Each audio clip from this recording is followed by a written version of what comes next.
ایک حاجی صاحب کا واقعہ ہے، وہ کافی بیمار تھے، کئی سالوں سے ہر ہفتے پیٹ سے 4 بوتلیں پانی نکلواتے تھے۔ اب ان کے گردے واش ہوتے ہوتے ختم ہو چکے تھے۔ ایک وقت میں آدھا سلائس ان کی غذا تھی۔ سانس لینے میں بہت دشواری کا سامنا تھا۔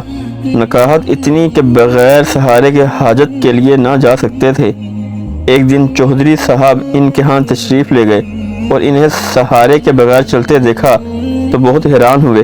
انہوں نے دور سے ہاتھ ہلا کر چودھری صاحب کا استقبال کیا۔ چہل قدمی کرتے کرتے حاجی صاحب نے 10 چکر لان میں لگائے، پھر مسکرا کر ان کے سامنے بیٹھ گئے۔ ان کی گردن میں صحت مند لوگوں جیسا تناؤ تھا۔ چودھری صاحب نے ان سے پوچھا کہ یہ معجزہ کیسے ہو گیا؟ کوئی دعا، کیا ماجرا ہے؟ آخر یہ کمال کس نے دکھایا؟ حاجی صاحب نے فرمایا، میرے ہاتھ میں ایک ایسا نسخہ آیا ہے کہ اگر دنیا کو معلوم ہو جائے تو سارے ڈاکٹر حکیم بے روزگار ہو جائیں، سارے ہسپتال بند ہو جائیں اور سارے میڈیکل سٹوروں پر تالے لگ جائیں۔ چودھری صاحب مزید حیران ہوئے کہ آخر ایسا کون سا نسخہ ہے جو ان کے ہاتھ آ گیا؟ حاجی صاحب نے فرمایا کہ میرے ملازم کی والدہ فوت ہو گئیں، ملازم چھٹی لے کر چلا گیا۔ میرے بیٹوں نے عارضی طور پر ایک 6 سال کا بچہ میری خدمت کے لیے رکھ دیا۔ میں نے ایک دن بچے سے پوچھا کہ آخر کس مجبوری کے بنا پر تمہیں اس عمر میں میری خدمت کرنا پڑی؟ بچہ پہلے تو خاموش رہا، پھر سسکیاں بھر کر بولا کہ ایک دن میں گھر سے باہر تھا، طوفانی سیلاب آیا، میری امی ابو میرے بھائی بہن سب سیلاب کی نظر ہو گئے۔ میرے مال مویشی جو جمع پونجی تھی ان سب پر میرے رشتہ داروں نے قبضہ کر لیا۔ اب دنیا میں میرا کوئی نہیں، اب 2 وقت کی روٹی اور کپڑوں کا عوض آپ کی خدمت پر مامور ہو گیا ہوں۔ یہ سنتے ہی حاجی صاحب کا دل بسیج گیا اور پوچھا، بیٹا کیا تم پڑھو گے؟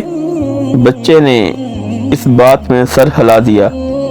حاجی صاحب نے مینیجر سے کہا، اس بچے کو شہر کے سب سے اچھے اسکول میں داخل کرواؤ۔ بچے کا داخل ہونا تھا کہ اس کی دعاؤں نے اثر دکھانا شروع کر دیا۔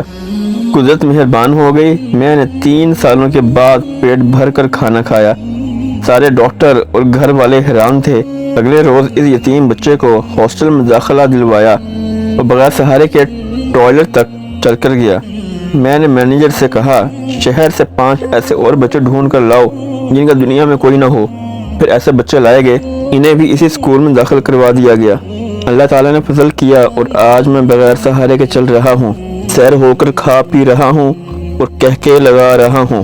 حاجی صاحب سینہ پھیلا کر گلاب کی کیاریوں کی طرف چل دیے اور فرمایا، میں اب نہیں کروں گا جب تک کہ یہ بچے اپنے قدموں پر کھڑے نہیں ہو جاتے۔ حاجی صاحب گلاب کی کیاریوں کے قریب رک گئے اور ایک عجیب فکرہ زبان پر لائے۔ قدرت یتیموں کو سائے دینے والے درختوں کے سائے لمبے کر دیا کرتی ہے۔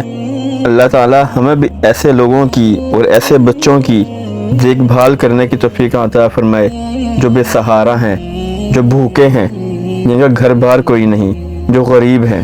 اللہ تعالی ہمیں بھی ایسے لوگوں کی خدمت کرنے کی، ایسے لوگوں کے کام آنے کی توفیق عطا فرمائے تاکہ اللہ تعالی ہمارے حالات بھی ان کی وجہ سے بہتر کر دے، اچھے کر دے، ہمیں بھی مامزال کر دے۔ اگر آپ کی ویڈیو اچھی لگی ہو تو اس ویڈیو کو شیئر کیجئے گا اور اس چینل کو سبسکرائب کیجئے گا۔ جزاک اللہ۔